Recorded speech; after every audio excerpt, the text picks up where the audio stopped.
Well, here's a lesson for college students that they probably won't learn in a classroom. Scammers are using social media to target and defraud you. Local 12 troubleshooter Howard Ain tells us their con involves debit cards, and that's in this consumer alert. This scam is called card cracking, and it could trap you in an unexpected debt. Social media and rap music play an integral role in this scam, which could cost you a lot. Here's how it works. Someone contacts a student via Facebook, Twitter, or Instagram and sets up a deal. Let me use your debit account to deposit a check, and I'll give you half the money I deposit. If the victim agrees, there's often a deposit in the bank account, followed swiftly by a withdrawal. The victim thinks that they're going to get a portion of that deposited item, but they never do.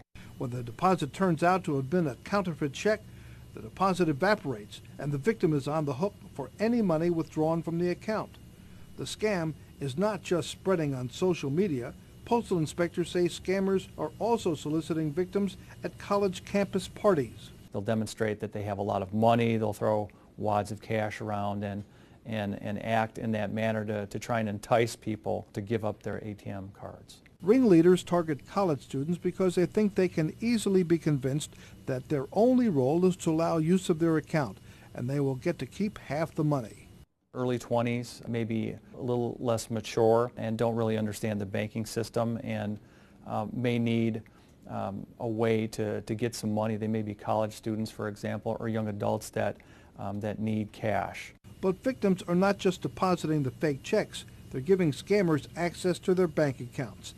There are many different versions of the crime. There are, in some instances, where young adults thought that they were applying for a college grant, and in reality, they were being asked to provide their debit cards. While most people might find it hard to believe anyone would hand over their ATM information, inspectors say many students are often naive about finances. When you go off directly to college from high school, that's a big transition from being under your parents' roof to potentially going out to a college campus as an 18-year-old with very little life experience and almost no knowledge of the banking system. There are many long-term effects, including years of credit score problems in the future. Employers aren't going to look very kindly upon someone that's involved in a criminal scheme. Authorities say it's important for parents to advise their college-age students how to protect their personal information while they're at school.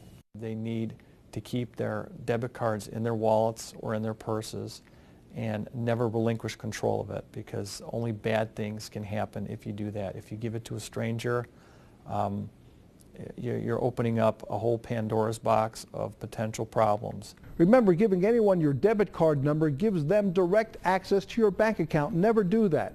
Your account number and personal PINs need to stay private. Finally, use hard-to-guess PINs on all your accounts. Howard Ain, Local 12 Troubleshooter.